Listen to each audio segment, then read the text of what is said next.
closing windows, closing emails, closing texts. Do not disturb me, computer. D&D. D&D. Here we go! Stay a while and listen.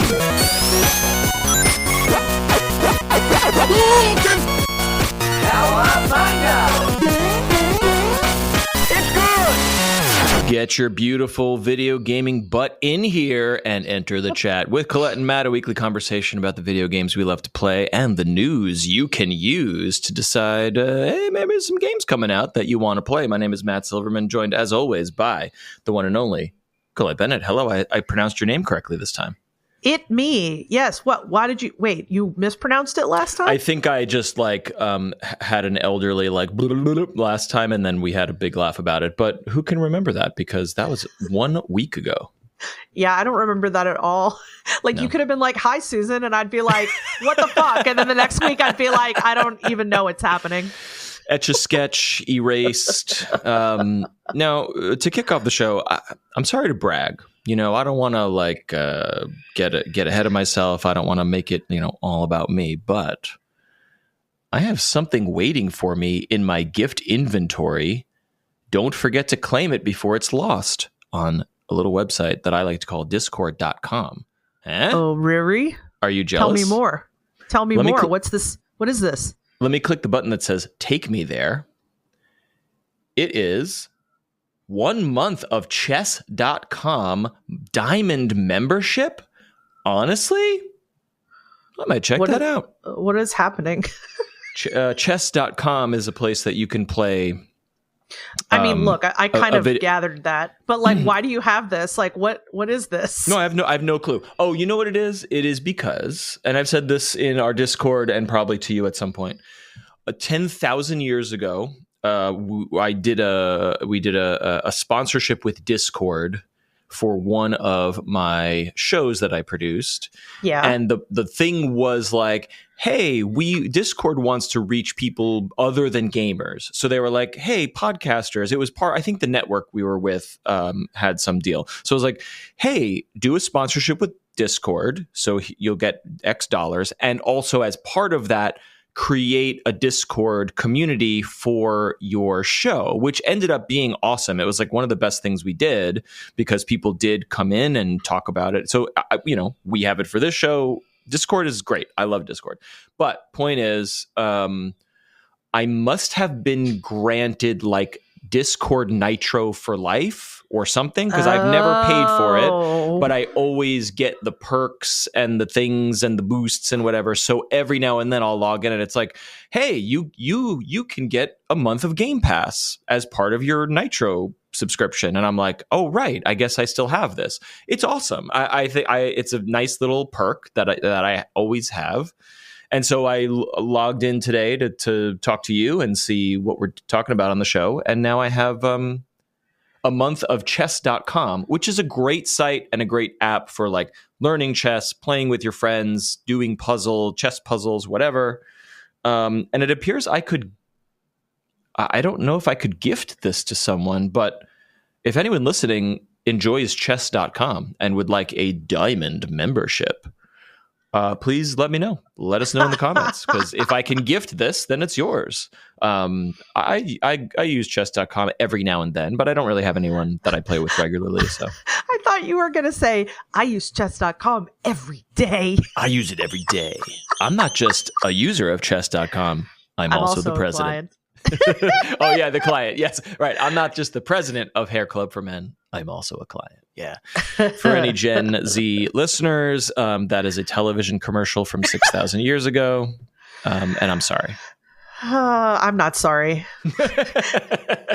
It's so funny. Actually, some friends of mine, I have a friend who is roughly my age. He has two daughters, and we went to Dragon Con together last week. And she was like, yeah, she's like, my kids, she has the two girls, and she's like, one of them is obsessed with bones, and she loves anything with bones. So she bought her I don't know, she bought her some kind of gift that had a bone stuff in it. And then the other daughter, she's like, what does that mean? We just got a bag of bones. It's cool. Whatever.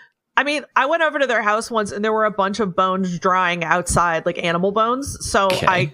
I mean, that could be 100% valid.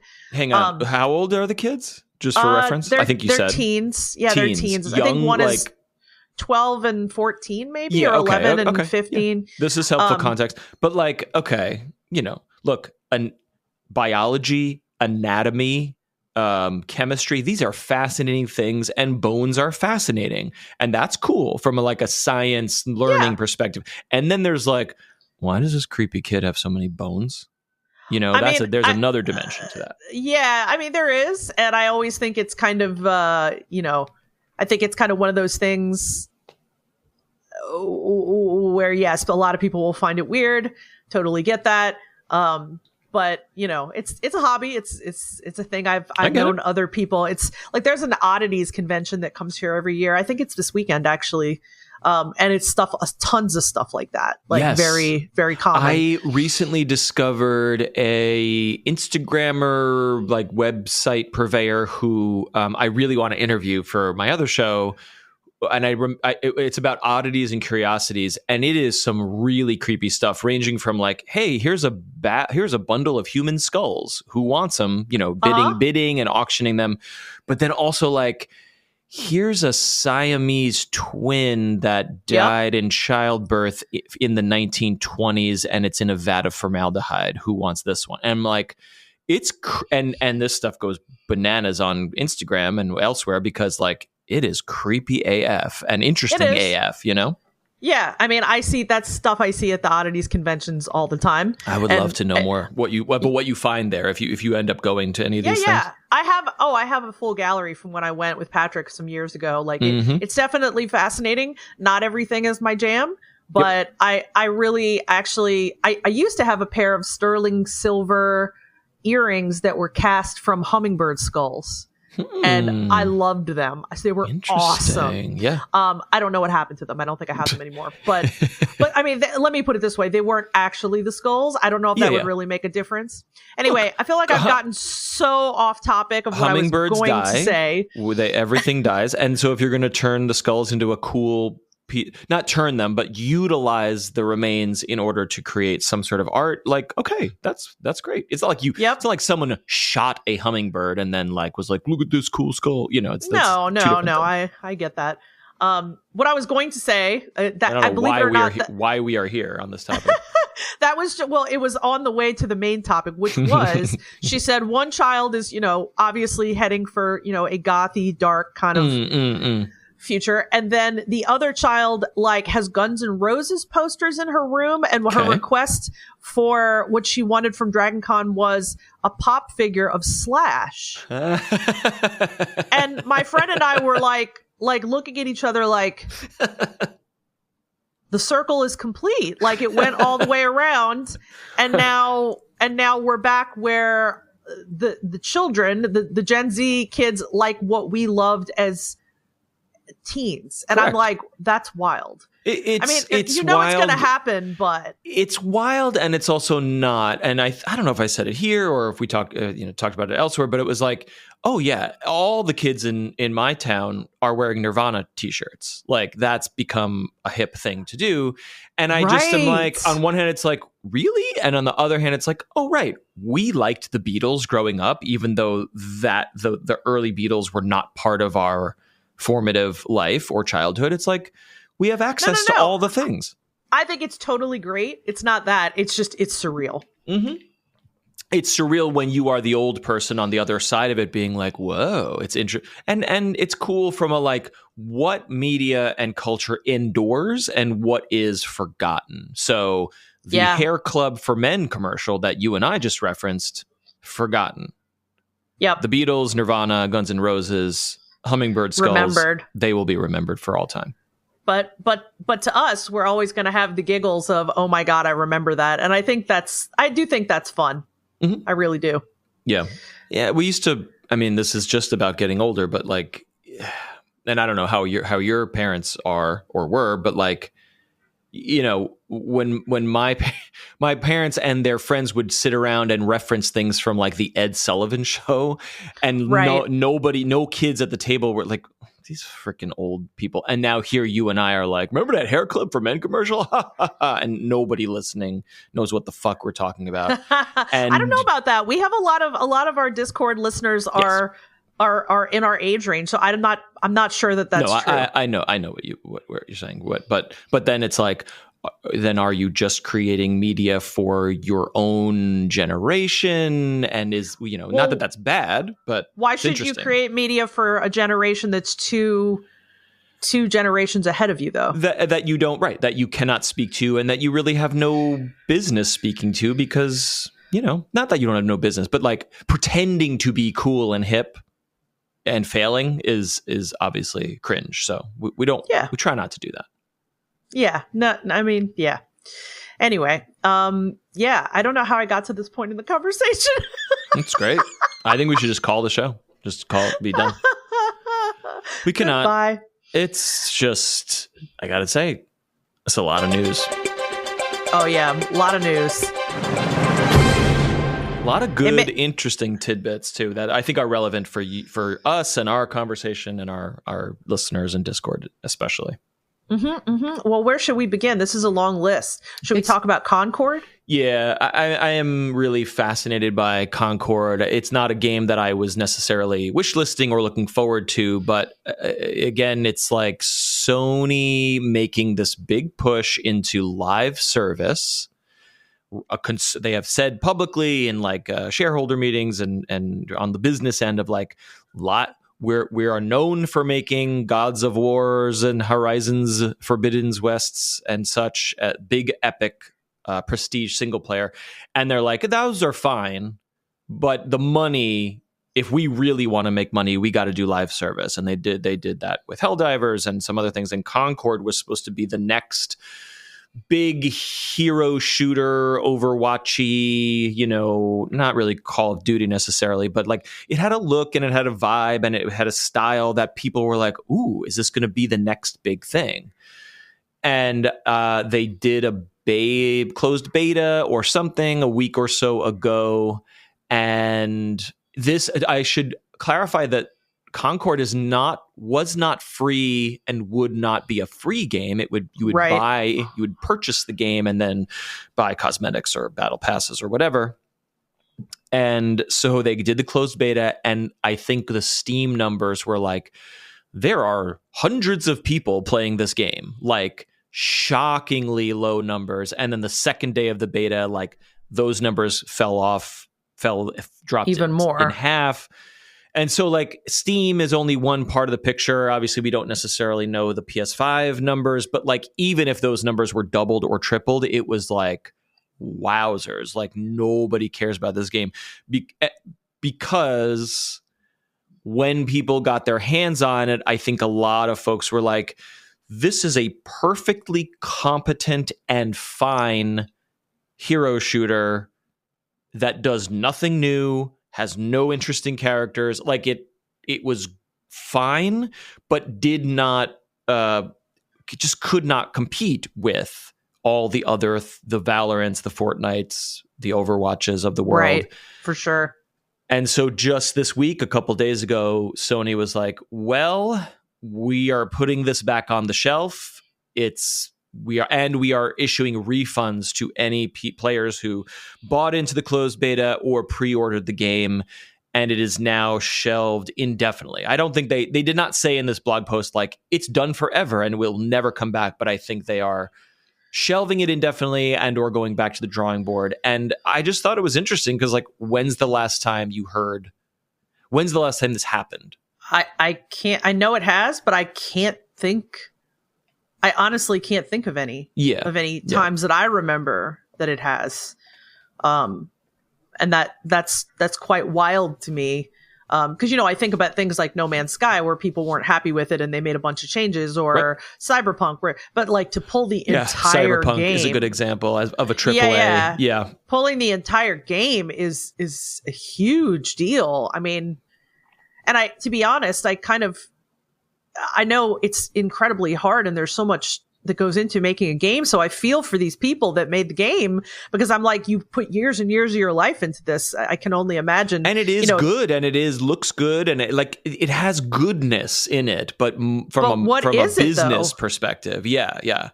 Like, why did people not have any, like, why didn't they connect to it? You know? I just think it was like, it did not do anything. There was no hook.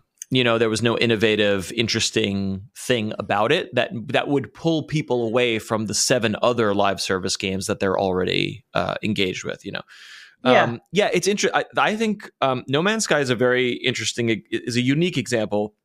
I think Cyberpunk is even more relevant because a AAA game, and this idea of like, well, it sucks or it's broken, but it's here, and we are now committing to improving it over time. So it's still for sale, and it is, and if you bought it and you want to keep it, you can continue playing the broken version as it gets patched.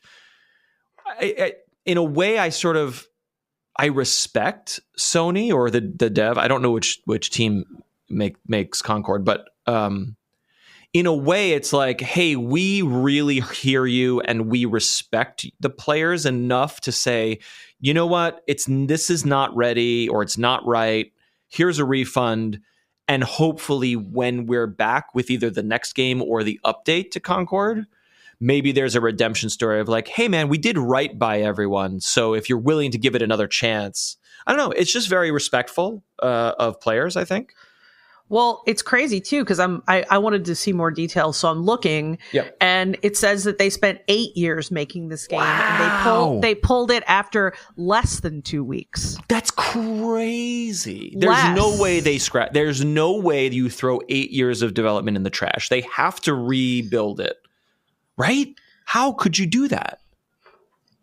Yeah, I'm kind of stunned by it, to be honest. It says here, we've never seen any AAA video game get this kind of treatment. Mm-hmm. And that's what could make Concord a horrifying canary in the coal mine for gamers and game workers alike. Right. Because usually publishers keep games that struggle at launch on like life support. Yes, exactly. For a while. So Sony didn't reveal how much it sold, but according to this, there were 697 people playing on launch day, and that was the peak. Yikes. For a game that spent 8 years in development. So I'm like, what was it? I mean, to be honest, I didn't know too much about this game to begin with. So like, why? I mean, I'm looking at the launch trailer. I'm like, what was wrong with this? It looks fine. I think it has an interesting, I don't know if it's a 70s vibe, but it just has a lot of cool colors and graphics and tech looking stuff that just, I don't know. It had a style. It had panache. But yeah, I mean, I'm looking at the screenshots, and I think it looks nice. So I guess I don't understand what makes this different from so many other, totally games that are out there. Like it's. I wonder if people are talking about it on Reddit, and they have to be. And I'd be very interested to hear like what. Like, why do people have such a lack of reaction? Yes, I would like to hear from a person who has played it and set hands on it, and then hear from them why. But you know what? So this also occurred to me. I thought it was interesting to talk about. Of like, I think the media coverage snowballed. Of like, all right, it's this big Sony launch, and then it's out, and people were there was not enough marketing hype to get people engaged, and then the people who did touch it were like, it's fine, and then the word got out that it was nothing special, and I think, I don't know, what do I know? But here's my assumption is like, hey, I would have loved to try Concord, but I hear it's like nothing special, so I guess I'll go back to Helldivers or whatever. And that sort of the snowballing narrative of like, wow, look at these player numbers. Oh, it's not so good. Probably sort of the middling casual, maybe I'll check it out type people. Also, it's not free. So you also have this like barrier to entry. Right. I don't know how much it costs. A lot of the live service games don't have that. Yeah. That barrier to entry on the same level. A lot of them are free to play. Yeah. Yep. So it's a fascinating case study. Right. So what's the right move? Like you said, keep 8 years of development. then keep it on life support for a year. Like, could you put 1 year into it, one more year to like make it great? Or do you pull it and then come back somehow in the, like, it's interesting. I mean, can you imagine literally, like, I'm looking at a screenshot. On launch day, it only had 697 concurrent players. By September 2nd, that peak count had declined to 110 people. Wow. Like, the lack of interest is, like, unbelievably high. Yeah. Yeah, it's And I don't wild. get it, because I'm looking at it going, like, I've seen people fall madly in love with games that look a lot worse than this. Yep. You know? We'll see. As listeners know, No Man's Sky is such a fascinating case study, and I'm obsessed with the game. So it's an interesting comparison.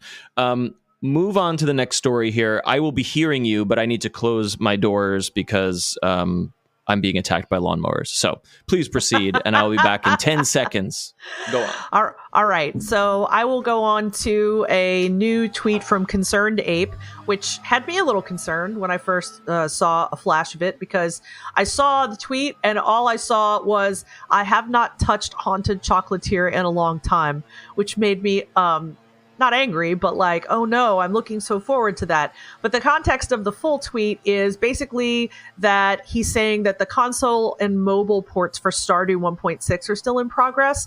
They've taken a really long time. I feel like, I don't know if it's been a year, but it's been a long time, and he's been talking about it ever since, working on them. So he says ever since 1.6 came out for PC, they've been the primary focus. And that he's not touched Haunted Chocolatier because he's committed to finalizing this. And then he said, to those who are frustrated or even angry about the timeline, I understand and accept full responsibility. And those who are patient, thank you. You make life better, etc. Back to work. It made me feel a little sad because I felt like, poor guy. Like, he made one of the best-selling games of all time alone. And now he's fighting this issue. And he's also got another game that he's excited to do, but he really can't do it because he's trying to, do this. So one person in the comments asked him, why PC first? Mm-hmm. And he actually responded and said, I'm so glad you're digging in here because I'm very fascinated. Yeah, I had to. So, someone said, why PC first? And he was like, a big reason on PC, if there's bugs, they can be fixed really quickly and patches put out within hours. But on console, it takes longer to get a patch into the hands of players. And I guess that has to do with the Sony and Microsoft setups, or Switch or whatever.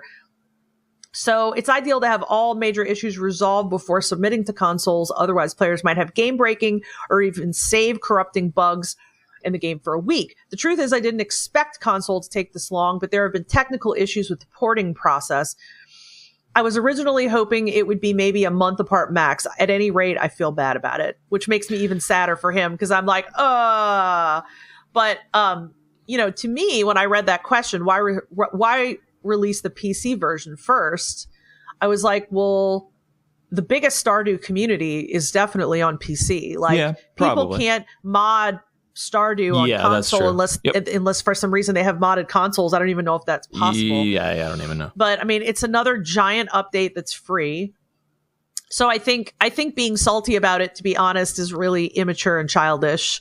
Look, he feels bad, but I mean, obviously there are probably some people on the internet crying about it, but I don't know. Oh, there's a lot of people. A lot of people on the internet have cried about it. And it's because they want the game. They want the version. And I understand that fine. But I also think it would be really nice for people to kind of understand or consider, what he might have gone through because of all this. Mm-hmm. And then one person in the Reddit thread was like, I wonder why he doesn't hire other people to do the port while he works on Haunted Chocolatier. That's my question. Yep. I think that's a perfectly good concept. And someone else said, there was an article a couple months ago about Eric Barone he has 2 employees. Okay. He has an office manager and a day-to-day business person, and then a social media person. Oh, but he so still makes no developers or no. Look. So he still makes his But like there's one comment that I was like, yes, this is it. A person said, being mad at this guy when he has spent years and years releasing huge free updates to one of the most beloved indie games ever is plainly bizarre behavior. Yes. I agree with that. And disrespectful. It's fine to ask. I have these same ask curious questions, but but hating on it and shit is shitty. I think so too. So I will forever cheer for Eric. Everyone knows that I'm an Eric fangirl all the way. Yep. But I also really, really appreciate what he's done, everything he's done. And, I think that people should pretty much just shut the fuck up and be patient. Now, I mean, that's from a person who got to play it on day one. Yeah, sure. But I acknowledge there's a bit of privilege there, right? Hey, man, look, I would love to play 1.6. We primarily play it on Switch, and so we are theoretically waiting too, even though we've sort of fallen off of it. And I'm happy to wait. There's only 6 billion other video games to play, but I get it if it's if it's your only game or your number one game. But so that person you cited in the questions is like, okay, if Barone, I fully understand if Barone is like, I must be the person making all the art, I must be the person programming all the events, I must be the person adding new music. Like, he's the person. He should not outsource creativity if he doesn't want to. But could someone work on the port problems? Can someone yes, just bring a side studio, just bring it over to the platforms because they have expertise, and I'm sure there is a good reason. I'm not a programmer or a game developer. There's probably a good reason, but it also feels a little bit like, and I say this with love, as a fellow control freak, it's a control freak issue. Oh yeah, I agree. And I don't know if it's good or unhealthy for a person like this who's under enormous pressure. For me, it would be hard to say, quite honestly, because on one hand, yes, it does sound like a case of I can't accept help or don't trust others to help. Related, I have really learned in the past couple years how difficult it has been for me to delegate. Yeah. Because and I catch myself going, oh yeah, it would be easier if I don't have to explain this, or I can know that if I do this myself, it'll get done right. And I understand that, to a degree, because it challenges a lot of things in you. It challenges a lot of issues. It challenges your trust. It challenges you to make sure that not only are you giving things away, but you're also identifying that you need to know how to teach, in order to really enrich people that you work with, you need to be able to teach them well, efficiently. Yep. I think about that a lot with work, and so I kind of look at it from the outside and I feel like I'm really glad he has people dealing with the business side, and but I do think that this would be a point to consider, is there anything I can do that I can outsource? It's clearly not a lack of funds. No, the money is no object for something like this. He is a multimillionaire. His business, let's say, is right. millions and millions over and over. And also on the spreadsheet, it's like, well, when we update the game, it sells way more games. Therefore, by farming the work, it makes us more money. Like, that's certainly the case. It's a labor of love, but it is also a business imperative. Yeah, totally. It is. I do apologize for all these. I don't know what listeners can hear, but truly, leaf blowers and lawnmowers. I hear descending nothing on my home. Great. Absolute nothing on this end. So hopefully nothing on their end too.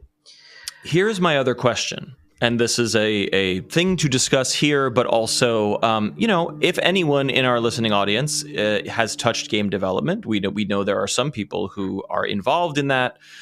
The certification process for consoles, this idea that Steam and maybe GOG are like, whatever, publish whatever you want. There's no quality control. But the three No, consoles not even close. have some sort of quality assurance where the updates, the games themselves, and then future updates must be reviewed or play tested in order for them to be, for those patches to be pushed to the store, and that seems to take weeks and or months after the Steam thing. And I guess my question is like, okay, quality control is a good thing, but the vast majority of players do not seem to have an issue with when patches are pushed to games on Steam and then something breaks. The developers are like, all right, everybody, like, we know report your bugs and here's the issues and we're going to fix them in the next patch. I mean, this goes on with No Man's Sky every single time they push an update. It's like, oh shit, this quest got broken. All right. 2 days later they put a patch and it patches, and then within a week, within less time than the certification process takes, the patching has been done and everyone's happy. And then console players are like sitting around waiting, as they are here with Stardew. And so my general question is like, why can't consoles also be like this? And also, if quality control is so important, then just let players revert to the previous version. So like, hey, 1.6 is out. Oopsies, it broke my save. Allow players to revert and keep playing until the next hotfix is released. And I'm not saying fire all the quality assurance people, but like, isn't it easier and more cost effective to just let devs publish what they want? Because we have the internet, we have reviews, we have YouTube footage. We can all, maybe I'm speaking from a place of privilege here, where I take time to say, is this game good? Let me watch 6 reviews. Whereas many more casual players and kids or whatever are just like, a game with Spider-Man, they buy it, it's trash because there was no quality control. But like, let me tell you, there's tons of fucking trash on the Nintendo eShop that gets through quality control. Everywhere. And so not just Nintendo eShop, pretty much every platform. So let players, reduce that overhead, let players just get updates and revert to previous patches, and it gets sorted out. And I'm not saying everyone's happy, but like, this issue that we are talking about kind of gets shorter / goes away. Because like you said, PC's been playing. Look, he's saying there are technical issues, so maybe the game does not function properly on consoles right now. So that obviously, that sounds likely. That's not a certification problem. It's a technical problem. But this delay, I don't know. And so I would love for anyone who is involved with this to explain, like, why are these ecosystems just so locked down and controlled by their by these companies that's the only thing, that's the whole answer? I mean, I guess it's certainly possible, but it would be really interesting to hear if anybody has any further insight into why it is that way. But at any rate, I think it's a difficult situation. I'm sure there's a lot of people like me that were very, very, very excited to play it and have waited a very long time. So I still don't think that's a fair reason to be rude to Eric. But at any rate, it is what it is. I'm a little sad that it's derailed him from Haunted Chocolatier, because I'm so excited for Haunted Chocolatier. But for me, I've said it before, I think on prior episodes, for me, if it takes him 10 years to make it, and then I spend the next 10 years of my life enjoying it, I'm okay with that. Yeah, absolutely. I mean, I've gotten year after year out of Stardew, so. And there's plenty of other things to play. Done. Yeah, I'm probably not done. Like, I'm sure there'll be a point at which I'll be like, you know what? I'm going to erase my whole save, or I'm going to just start a new character, because I've done that. I've already done that once, and I can see myself doing it again. So absolutely no better value. Briefly, speaking of No Man's Sky, there is a new update that is just out. Again, probably just on PC, consoles to come, which is it's an addition to the Worlds update that we talked about previously. They revamped water and planet generation and creature diversity. That was a huge thing that they released, a couple months back. And now that there's fancy water, they have all now added an aquatic update, which brings fishing to No Man's Sky, which I just find that's wild, really fun and cute. And it's another thing to grind for. You can try to catch them all, hundreds of new fish. Mm-hmm. But it's just quirky to me because like the whole game is about procedural generation, but then there's a set amount of predetermined fish and aquatic creatures that you can catch, presumably on any of the 16 quintillion planets. So it's like, it's cute, but it's also a little bit incongruous with the ethos of the game, in my humble opinion. But it's fun. And then the other thing that I pointed out and found funny is like, okay, so this game has faster than light spaceship interstellar travel. It has interstellar teleportation. It has molecular synthesis. It has sentient robots, a whole race of sentient robots. But in order to catch fish, you tie this string to a pole and then stand there and try to catch a fish. It's fishing. It's a video game. It's cute, but it is just ridiculous to be like a space robot with a jetpack, and then you're just standing on the shore, waiting there for should just be fish to bite. A machine that just fishes for you, but then it's not. There are the equivalent of the crab pots in Stardew, where you manufacture things and you set them down at your base probably, and then you come back later. It's look, I love fishing. I love passive resource generation. I love the casualness, the chillness of like fishing in a video game. Sign me up. There's a whole new expedition where you fly to certain planets with other players and everyone's there fishing together because they're trying to catch certain things. So it's great. I haven't touched it yet, but it's, No Man's Sky, man. Keeps going. Despite the fact that it's not really in line with the canon. There you go. His canonical fishing in No Man's Sky is a little weird. You know what? I gotta see if the cosmetics and the base upgrades are fun for the expedition. Like when they have the expeditions, you have to complete the expedition to unlock all the exclusive upgrades. All this is free, obviously. But if you don't do it within the 3 months that the expedition is live, you will sort of miss your window to get cool stuff. So like, I have to look that up and see if those things are fun and interesting. And if they're not really that appealing, maybe I'll sit it out or do half of it, whatevs. But it's fun. It's cool. Meanwhile, have you heard of this video game called, let me just look it up here. Minecraft? MIND? No, I'm sorry. Hang on. I'm being told by our producer. No, it is Minecraft, like a coal mine. Oh, Minecraft. No, I haven't heard of that. Well, apparently it's very popular. So popular that it is getting a feature-length movie film. The trailer for the Minecraft movie, it is actually called A Minecraft Movie, which I think is a cute distinction. I think I don't know. There's something about that title that is makes me smile. And it hit two or so days ago, and it is very interesting looking. Did you get a chance to take a peek at it? No, I have never cared about Minecraft, despite having played it myself. Like, I think it's been now 12 or 13 years since I played it. But like, I just never wanted to play it, really. Wasn't that into it. So not a lot of interest. But I know that it's massively popular with kids and adults alike. So that's pretty much the extent of my knowledge.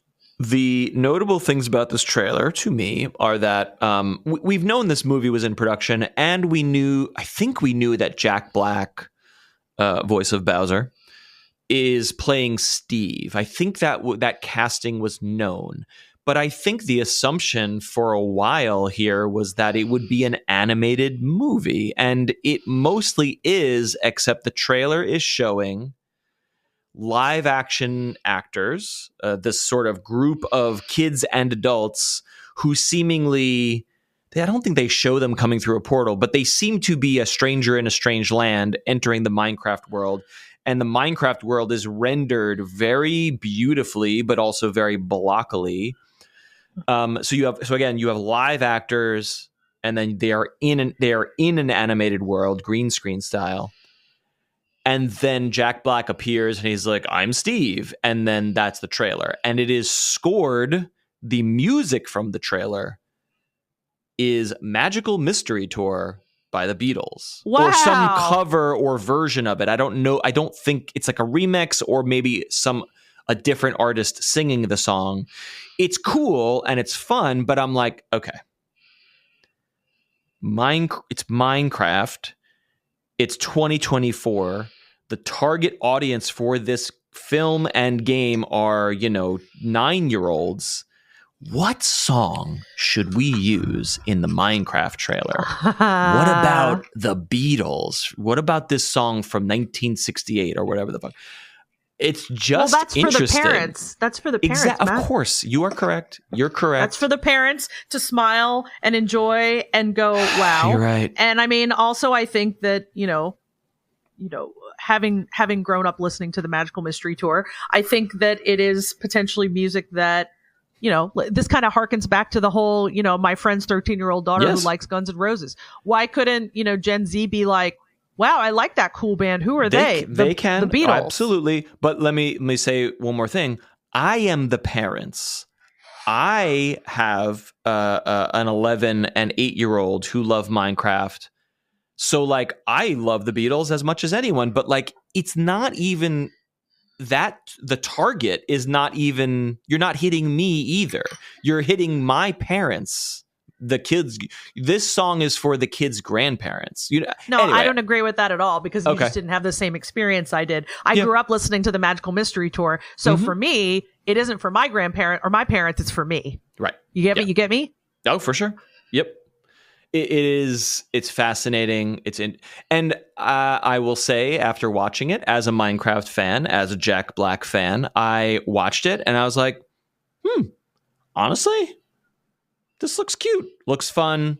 The same way the Mario Brothers movie. Look, is it going to be the greatest cinematic achievement? No. Is it a really fun video game movie? Sure was. Are the kids going to love it? Sure. Well, and also I think it's worth mentioning that I had this really interesting conversation earlier in the week with Jamie Cooks, who, spoiler, he is a Discord member, but also my coworker at work. Yeah. And has been in other jobs too. He actually did a story about, like, is this the era of the video game movie? And it's crazy. It 100% is. We talked about how homogenously bad. Yes. It was, video game movies were. Yep. I could think of very few that I thought were okay. And then, like, holy shit, like, I think Detective Pikachu was the first one where I went, holy shit, that was good. Because the industry has matured and the Hollywood has matured, and you could say the exact same thing about superhero movies to an extent of, like, sure, comic books are for kids. These guys are stupid. It's all just fantasy, dumb stuff.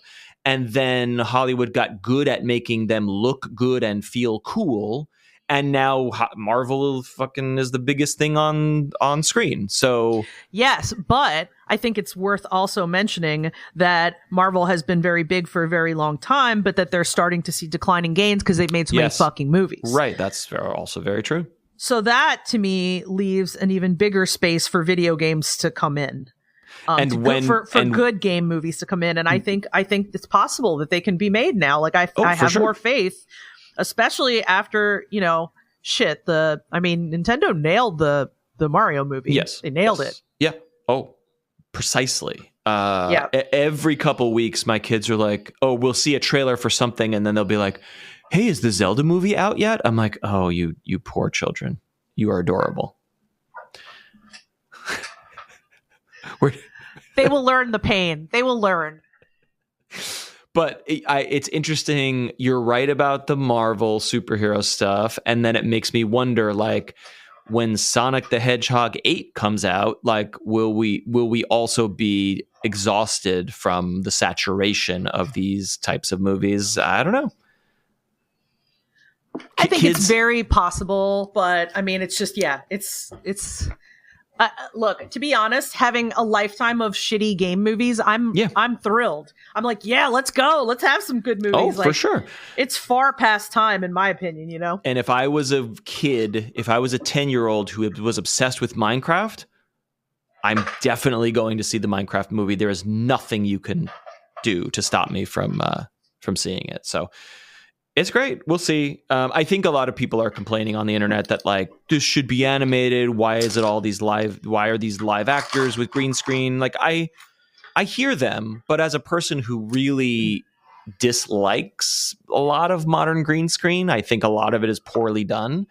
I was pleasantly surprised. I thought it looked pretty okay / good, just from a technical perspective. So we'll see. Do your kids want to see it? Oh, yeah. And it literally comes out a day after my son's birthday next year. So I think we're like, right, book the movie birthday party. All his friends are going to want to see it. It's perfect. It's perfectly timed for everyone here. Good stuff. Well, let's see. I think we also want to talk about a little video game that maybe someone here has heard of called Zelda Echoes of Wisdom. Maybe? Woo! Anybody? Yeah. Super, super, super excited for this. Dear listeners, Matt shared with me a video from an outlet called Switch Up. They got to do an early Echoes of Wisdom playthrough. They got to go through a dungeon. So it's 12 minutes of that. If you would like to see it, I guess we could put it in the show notes. Yep. But if you want to, get a peek at what's going on, to be honest, what I saw is exactly what I would expect, and I don't mean that in a bad way. I mean, I think it is kind of cool that the dungeon crawling is harkens strongly to OG Zelda, which is my favorite, so that works for me. I like the way the world map works, and everything else is about what I expected, and I can't wait to get my grubby mitts on it. Amen. Yeah, that's about it on that, really. Like, for me, I'm just like, this is what I want. Yeah. It looks it's a day fantastic. It's a day one for me. It's a day one with a bullet. And I just noticed that tons of outlets and YouTube channels were like, hey, we played it. And so there must have been some sort of preview embargo. So none of these are reviews or they're all long previews. Chunks of gameplay. It's all previews. And, Nintendo Life had it, but I'm a big fan of Switch Up. It's two British guys who just review tons of games, and they do tons of almost like podcasty, like, here's a bunch of games that are on sale, and here's a bunch of games that we've been playing. Them. That's cool. They're great, and I like them because they do very in-depth reviews, and they score this rubric of like, here's the visuals, here's the story, here's the audio design, and they also do performance where they will they capture Switch footage very accurately, and then they're also like, hey, this is running at 30 and it dips a little bit here and there, or hey, this is running at 60 and here's why that's good or bad. Like, it's very comprehensive, and I just like their taste and take. So I usually, when I want to find out about a Switch port or a first party game, I will typically tune my dial to Switch Up on YouTube. But anyway, I was not aware of them. I'll have to check them out. But glad they got a chance to try this. It just looks. I'm so excited about it. I actually wrote it on. I have a little calendar hanging over my desk. Yes. I wrote it on my calendar. Zelda Day, a national holiday, a federal holiday here in the US. Naturally. I mean, we've known this, but it is basically Link's Awakening, Link to the Past art style structure with Tears of the Kingdom. You can clone any item or enemy. So if you clone an enemy and then put them back into the world, they will fight for you. And also, hey, I can't quite get up to this cliff and I'm having trouble getting around, so let me just bloop bloop bloop, put 3 beds, stack them on top of each other like a staircase, and then climb up. And then also the thing that was revealed in some of this preview footage coverage was like, you play as Zelda, which we've known, but there is some sort of magic mechanic where you can summon or transform into Link. Link is captured in a parallel universe, some sort of dark world situation, and you're almost never him, except when you really need to fight a boss and really need to do heavy damage, you can summon Link and then do a lot of sword Linky stuff, and then he vanishes, and then you're back to playing as Zelda with all the wand and the pieces and the summoning. So I was like, okay, that's pretty cool that you have this sort of fun dual fun mechanic there. And it's running at 60 frames. It's not perfect in every regard, but I remember, I think Link's Awakening was at 30 and kind of struggled here and there. Tears of the Kingdom, Breath of the Wild also run at 30. Like, that's fine as long as they're stable. But this is very, very smooth and very, very crisp and just looks really pretty.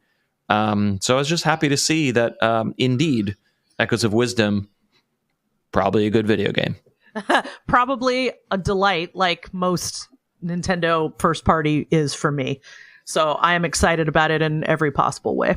Here's one more question for you and listeners to noodle.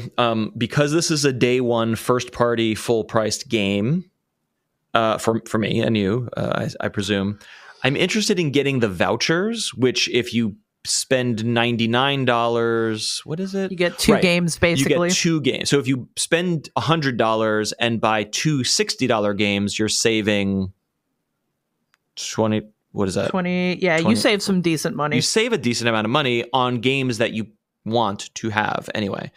So my question for you and listeners is like, all right, if I got to buy 2 Nintendo first party games and I already own all the Mario Karts and Mario Parties and Zeldas and everything else, are there any sort of first party $60 or more thingamajigs that you think I should grab as well? Well, let's go look at Nintendo's page for the vouchers and see. For the vouchers. I know that I had a couple of things I wanted, and I did the voucher, and I held it for a while. And then this was, I think, when I bought... What did I buy? I had reserved... Let's see. Hold on. Let me see if I can find the voucher section. Okay. Just Google eShop vouchers, and then at the bottom of the page, eligible games, and then click See All, and it's a big list. And my criteria is, again, it's got to be a game I want, and also in order to make it worth your while, it should be $60 or more. Emio is only $50. I won't. Okay. I don't think I'm going to get Emio, but maybe that's an option for you. Did you buy Super Mario RPG? No, and maybe that is definitely the one I should do. Yeah, definitely worth it, I would say. Okay, but. Okay, Super Mario RPG versus Paper Mario Thousand Year Door. Yeah, I mean, I feel like you couldn't go wrong either way because they're both going to be incredibly good games. Or Origami King. Yep, that too. Emio I'd be interested in. I've been interested in it anyway. I heard bad things about Endless Ocean, which made me sad because I really wanted to play that and enjoy it. So yeah, Thousand Year Door, you couldn't go wrong. You guys bought Princess Peach, didn't you, Showtime? We did, and we just were very disappointed by it, unfortunately. Aw, that sucks. I think if WarioWare allows you to play with others, honestly, that'd probably be a really fun family game. Yeah, I love WarioWare. A possibility, though it's $50. Not a deal breaker, but I want to get, the point of the vouchers is to get a big... right. A big savings. And then there's a lot of Kirby in there. I don't know if you have it all already. Honestly, we own almost all of them. Honestly. Every curve. Fire Emblem Engage is on my wish list, and it was one that I was like, I loved Three Houses, and so I would be down for a Fire Emblem. Yeah, I see a lot of options personally. What about? I think there's a lot in here. Okay, Astral Chain.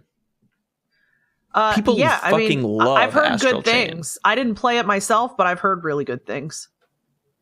And it's Platinum Games, so it's Platinum, and just like people are like, the combat's great, the story's great, it looks great for especially for like an early Switch game. Yeah, one thing I really wanted to play, and I almost forgot about it, and I'm looking at it now, is Bayonetta Origins, Syriza and the Lost Demon. And I didn't play that, but I think it would be very up my alley, so I might grab that along with the other voucher and do those two, because I love the style. It looks really cute, and I liked the Bayonetta games from the beginning.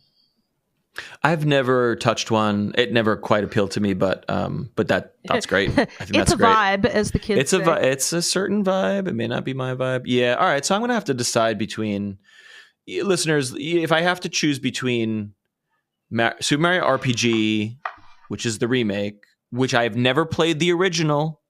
So keep that in mind. This would be like me coming to it for the first time, versus Paper Mario Origami versus 1,000 Year Door, which I've also never played, versus Astral Chain. Sound off in the comments. Tell them what to do, listeners. Tell me what to do, because I don't want to make decisions. I just want to... If only there was some like person in charge of everything who could be an authority, like an authoritarian, who could tell everyone what they should and should not do with their bodies and their lives. What would that be like? What would that? That'll never happen. So thank goodness. Everyone, please vote. We're going to take a break, and then we're going to come back with some actual video games that we have been playing right after this.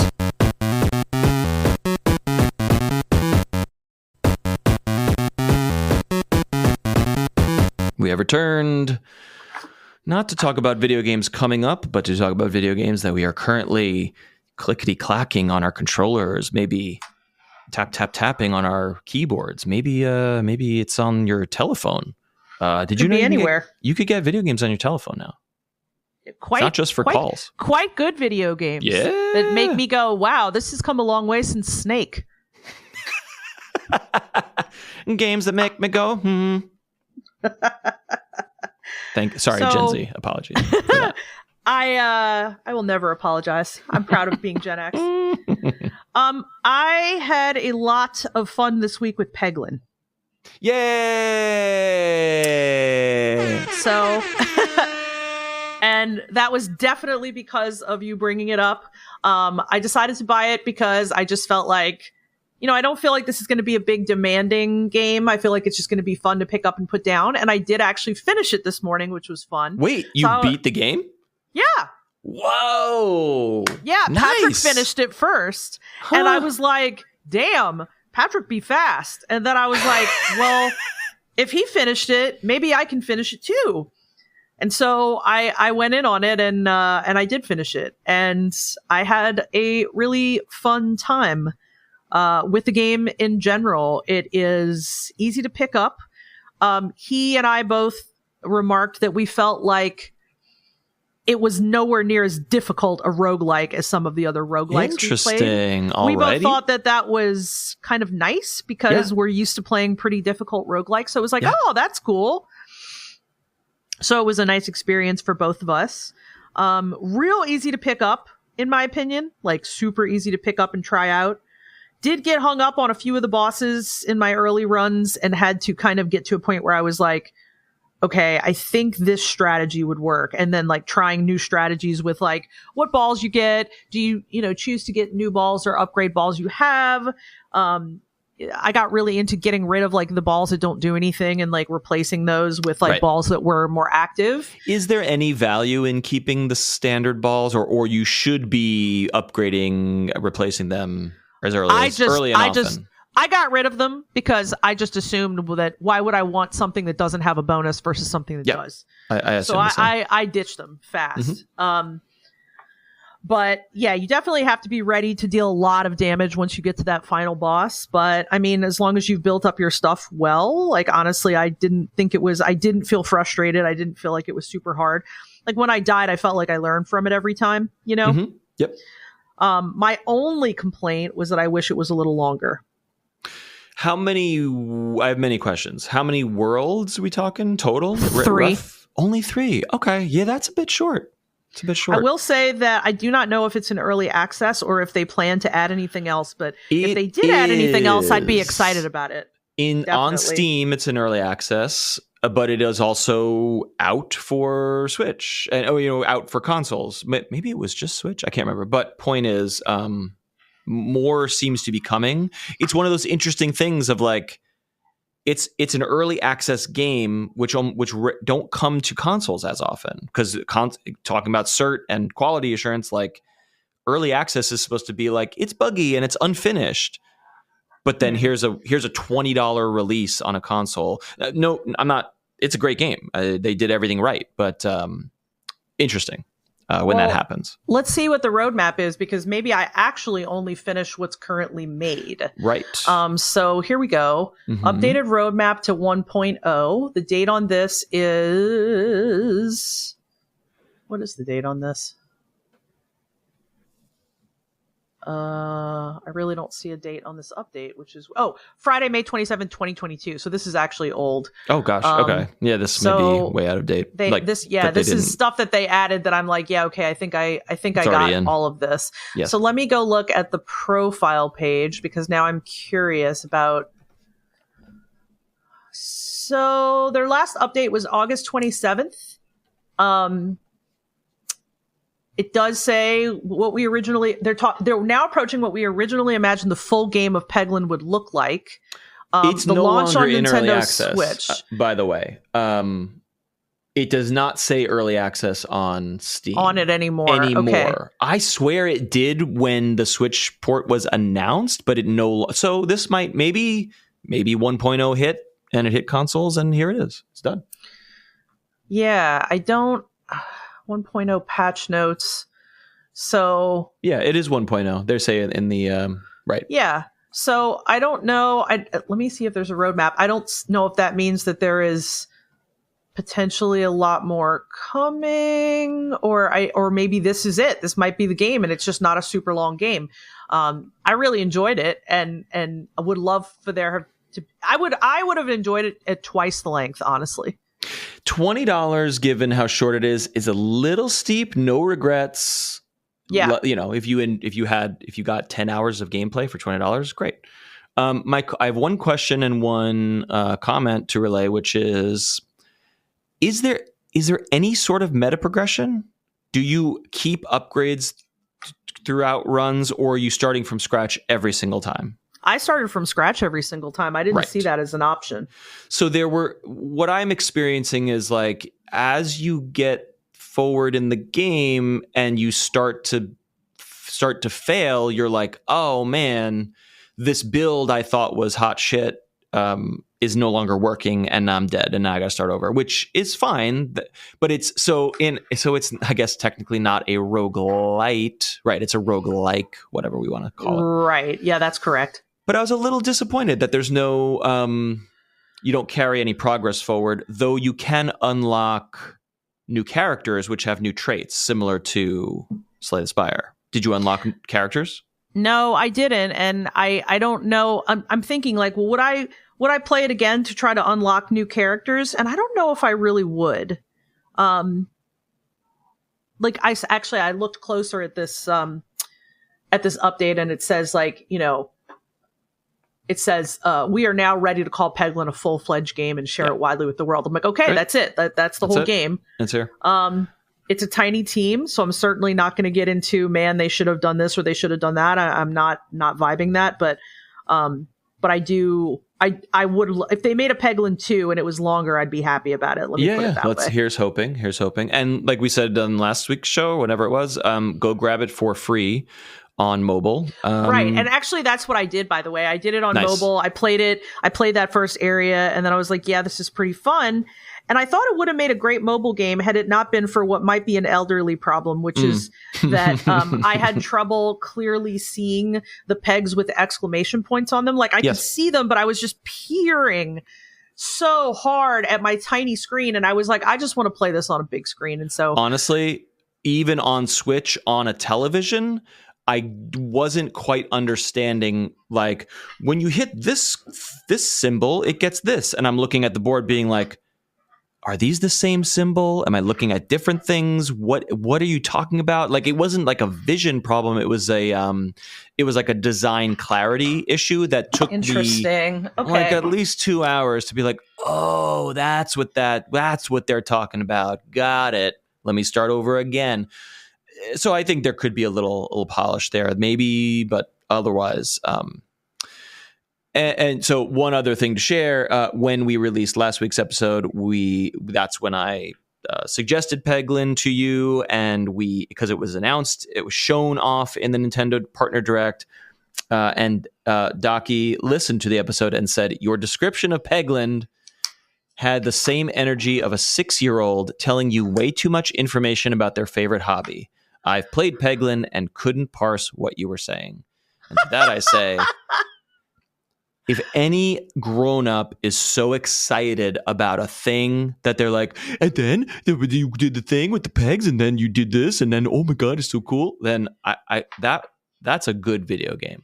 You know what I mean? I agree completely. And I personally enjoyed your take enough to go buy it. So hey, exactly. For whatever that's worth.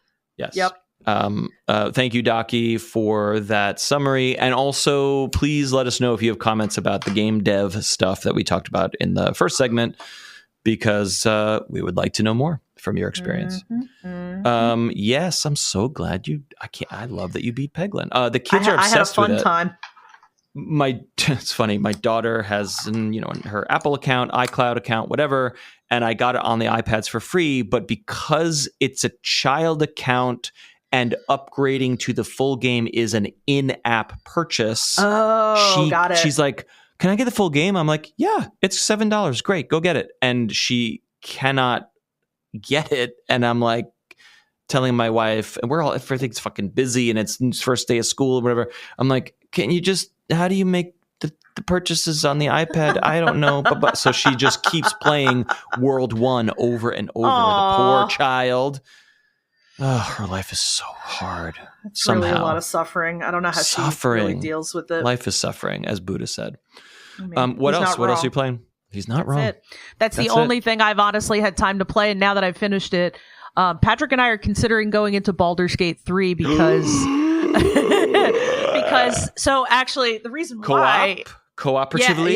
Yeah. Well, so I actually spoke to our friend of the podcast, Sky Berkson, a few days ago, because he is going to do an interview for Playboy.com about his minis. Oh, that's so good. So we had a good time chatting about that and lots of jokes about him being a playmate. And then we hit a point where we were like, hey, he was like, you really should play Baldur's Gate. And he was like, it'd be really fun for us all to play together. And I was like, that's really all I need to hear. So actually it's on sale on Steam right now. It's 20% off. Yes, it is. And it was not on sale like 2 days ago when I checked, when he mentioned it. Correct. So I was like, oh shit, like this is probably a good opportunity. So I think maybe we're gonna give that a shot. Okay. I'm so glad you're saying this. I'm sorry to invite myself to the party, but like, please.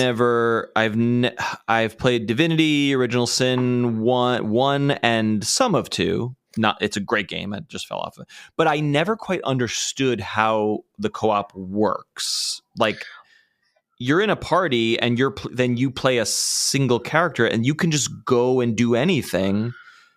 So if I'm picking someone's pocket, 3 towns away, you could be in combat and like those things could interact with each other. Like, right. It's a fascinating multiplayer experience. I would like to know more about that.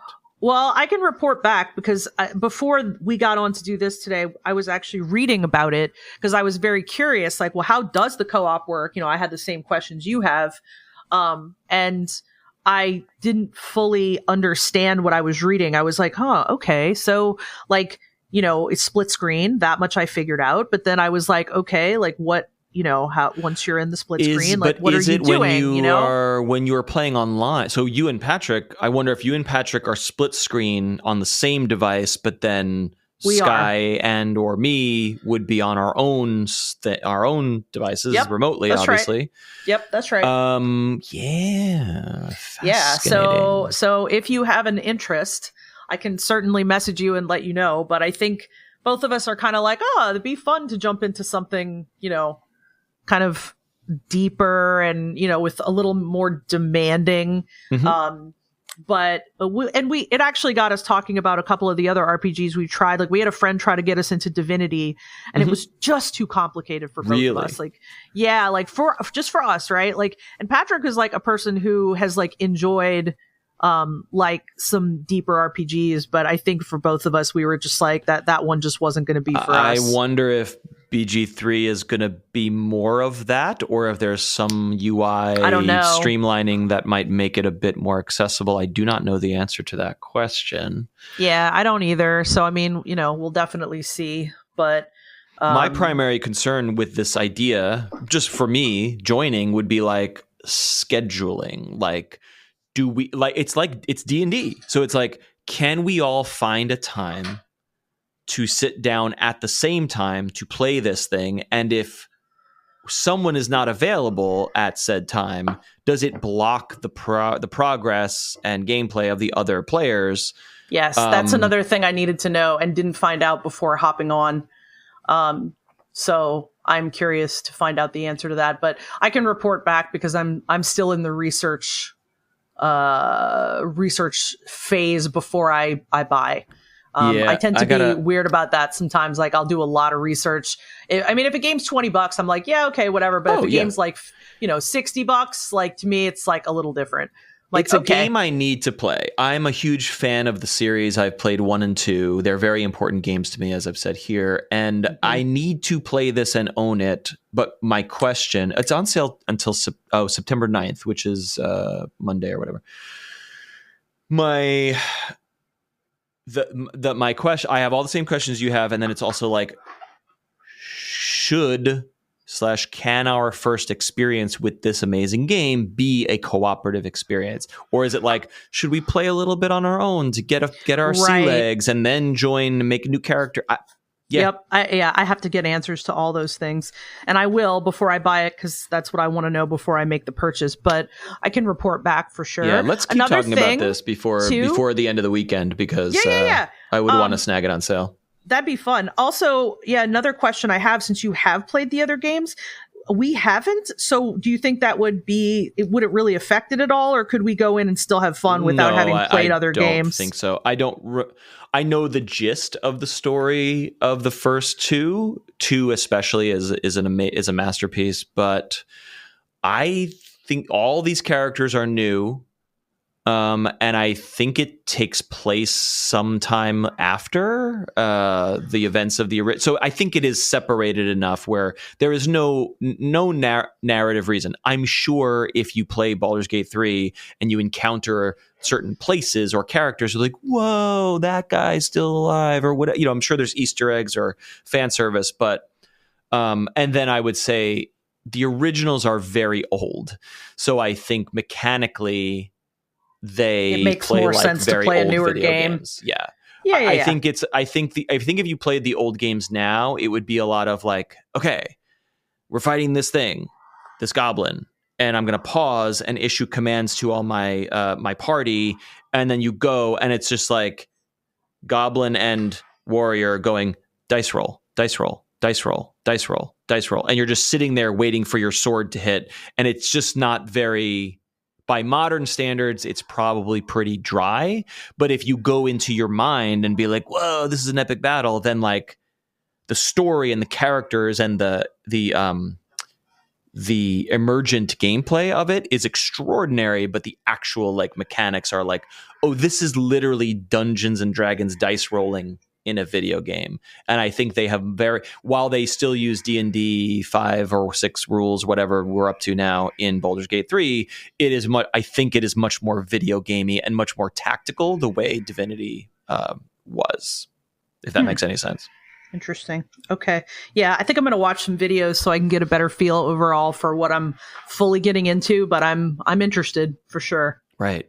Even like a how to let's play Baldur's Gate 3 co-op and see what that looks and sounds like. That might be because like we could also play it, like depending on what's better, we could play it like, we have the PC and the Steam Deck, so we have that option too. Right. Mm-hmm. But I just thought it would be nice to couch it, Yeah, for sure. Do you think you would get it? Oh, we got to look up crossplay. Would you get it on PS5 and couch it up? Or would you go Steam? Oh, because it's for sale on Steam. I don't know about other platforms. It's for sale on Steam. So that's why I'm like, I'd like to get the sale price, if I could. All right. So we need to make sure that cross-play is a thing if we all are on different platforms. Okay. Yeah, pretty much. Listeners, if you have experience playing Baldur's Gate 3 co-op, please sound off in the Discord or the comments of whatever platform you are listening on. Oh, now I'm very intrigued. I don't think I realized that it was going to ping your intrigue so much. So this is great. I don't want to fall in love with it and love what I'm playing and then be like, well, I guess we'll all meet up back next month when we can play in one more hour of this game. I don't want to block people or, I get it. I get it. A lot of chaos. I can definitely say that one thing we'd have to keep in mind is that Patrick's work schedule is such where his only free evenings to play that he'd be home before 10 would be Monday and Tuesday. Yeah. And then the other nights he would be good to go, but it would be a little later in the evening because sometimes he gets home from work at between 9:30 and 10.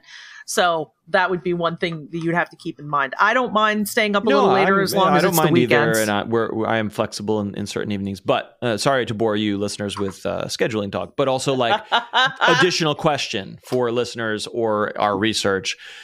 Do we need to / is it best to be on a voice chat, a Discord, or a phone call so that we can be in play it like a tabletop game? Or is there some sort of ping system, asynchronous play that is just fine and dandy if you're just online and playing online? All these things, please. Yes, that would be very handy to know. Well, what about you? What are you playing? I have been playing a stupid amount of various things, trying to lock into the thing that I am most interested in playing. The two things I'll mention, one very briefly, is a game that had been on the Epic Store, I think, for some time, and then recently released in 1.0 on Steam. And so suddenly there were a lot of coverage and reviews and videos of it's out. And I'm like, wait a minute, I think this has been out for a while. But it is Sins of a Solar Empire 2, which is from Stardock and a sequel to Sins of a Solar Empire, which is, and I didn't quite realize this, it's a real-time strategy game a la StarCraft or Age of Empires, but it is set in a spacefaring 4X style universe. And so by that I mean it's almost like if StarCraft had a baby with Civilization. This looks like a mad-ass game on every possible level. You are, but I didn't misinterpret it, but I misunderstood what it was until I really started drilling down. I really thought it was a Civilization type, okay, work on your research tree and then figure out this and level up your ship and then conquer this planet. But it is that, but it is also, it is fully a real-time strategy game where you are sending fleets of ships in real time to fight other ships and conquer planets and destroy things and defend and whatever. And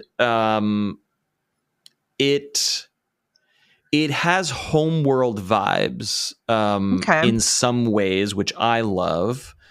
Because Homeworld 3 kind of shit the bed. I did not buy it. The reviews were it's not amazing and it's not that great and don't spend $60 on it, which is such a disappointment. And the reason I'm making the comparison is Homeworld is a 3-dimensional battlefield. You can fly 360 degrees. You're going up, you're going down, you're going left and right. In 3, you're going around wreckage and asteroids and things. Sins 2 is not. It is in space, but it is fully a 2-dimensional game. So it's you are looking top down, basically. You can rotate the camera in 3 dimensions, but your ships cannot go up and down. They are flying to the planet, then you fight the battle on a 2-dimensional axis around the planet. But what's freaking cool and what really drew me to the game is you can zoom all the way out and see the entire solar system, and then on larger maps you can zoom out and see multiple star systems, or you can zoom all the way in down to the fighter pilot or down to the frigate or battle cruiser. So I think in the mid to late game you are managing multiple fleets and it's all everything's fighting.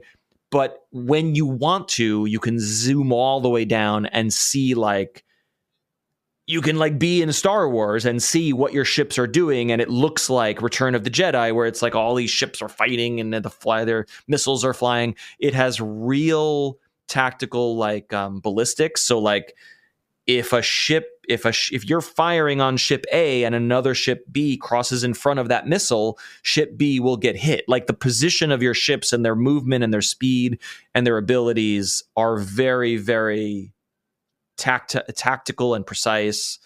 And there's 3 factions, and each faction has 2 sub factions. So you can develop a very specific play style.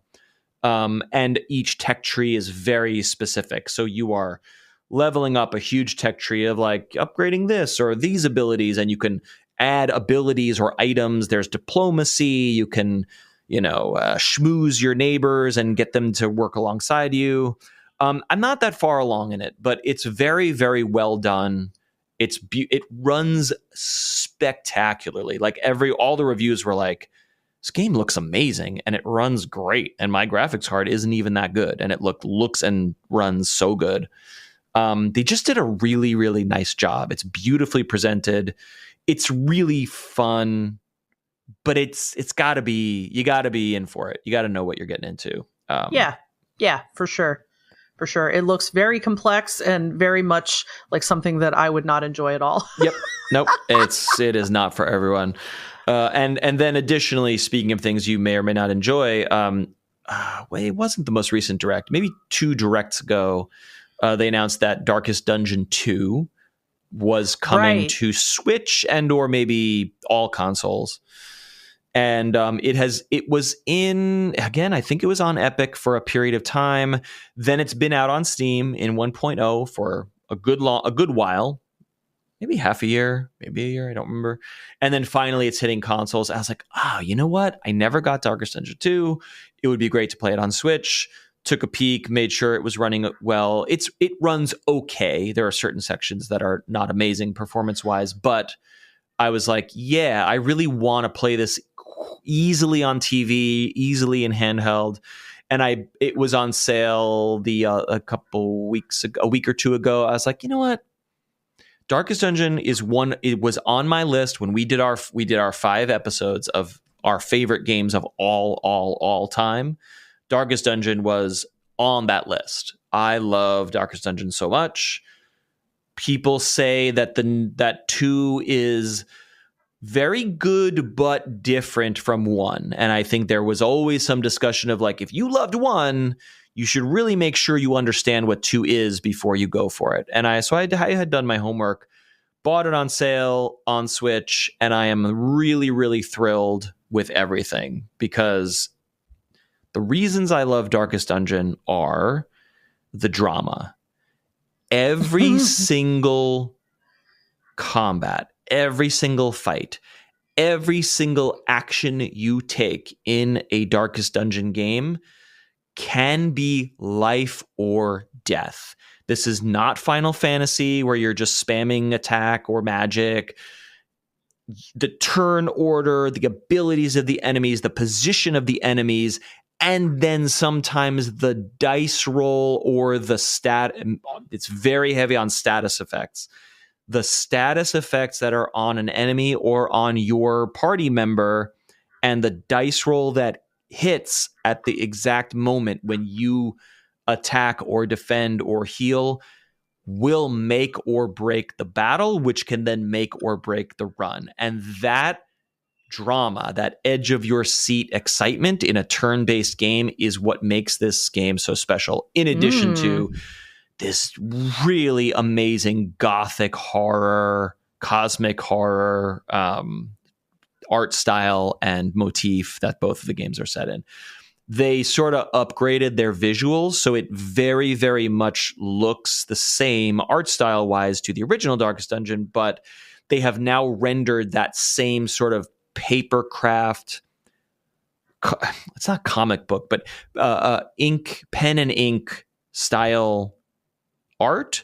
They have now rendered those characters and enemies in 3D, so they look the same, but when they animate, they really animate and they really look alive, and they're they're hunched over, they're preparing for combat, they're digging into their pockets, they're, when you click when you select an ability like swing your sword, your character like gets ready to swing, they like wind up, and then if you commit that action, it's like whoosh, and it's just so fucking cool looking. Even though it's not an action game, every action that you take feels so visceral. You really feel like you are slicing in or throwing poison or throwing a knife or something. And the last sort of concept I'll touch on, which is the reason the game is different from its predecessor, which is that in the original, you are recruiting party members from the inn and then going on individual dungeon runs. And the hook of the game is that if your party survives, those individual party members can level up, upgrade their abilities, get new weapons and armor, get trinkets, which is like an accessory system that is also in the current game. That's the sequel. And then they come back to town and they are injured or sick or starting to go crazy. And you are then nursing them back to health through drinking in the tavern, praying at the church, going to the brothel. You have to bring them back so that they don't lose their mind going back into the next run. And what you start to create is like a stable of characters and loadouts so that when you go on the next run, hey, these guys who had a really tough time last time are resting and recuperating their sanity while the B squad goes in to do something else. And then they get really fucked up and then you bring them back. And you're slowly leveling up your characters and your town. But what the drama is like, hey, this character is like super leveled up and they're so good. And when I put them in slot 3, they fucking wreak havoc. And then, oh shit, oh fuck, they're dead. And they are dead forever. And you're like, fuck. And now you got to like bring everyone back and recalibrate. That's Darkest Dungeon 1. Darkest Dungeon 2 seems to be a more traditional roguelite, where you are recruiting new characters each time. You're sending them on a full run, which you're not choosing where to go. You are going in a stagecoach and you are running through, I think, the entire game. I don't actually know, but it feels a bit more like Hades, which is like, select your characters, put them in order, go out there, do your best, and even if they get slaughtered, if you've achieved XYZ, you've killed this many enemies, you've made it to this many inns, you've done this many quest encounters, then you die or give up, then you come back to the beginning, but you've acquired a certain number of candles, which are like hope candles or something. And then you use the candles to permanently level up each character class, or permanently level up your stagecoach with more slots for stagecoach inventory or whatever. And then when you go back on your run, your bounty hunter or your Helion or your plague doctor is a new person? Question mark? Because the other guy died, but they are permanently upgraded. Their abilities are permanently upgraded. And again, very much like Hades. What I don't quite understand is that in the middle of a run, if you reach an inn, you have acquired mastery points that can then level up your character's abilities. If they die, you lose that character and you start from the beginning. So the permanent upgrades at the town make you stronger, but the individual character who died doesn't bring that back. So I guess my question that I don't know the answer to yet is like, if I give up on a run and bring the leveled up character home, can I then take that character out again and they are stronger? I don't know. I don't know what the end point of a run is. Like the goal, your goal is like the world is on fire.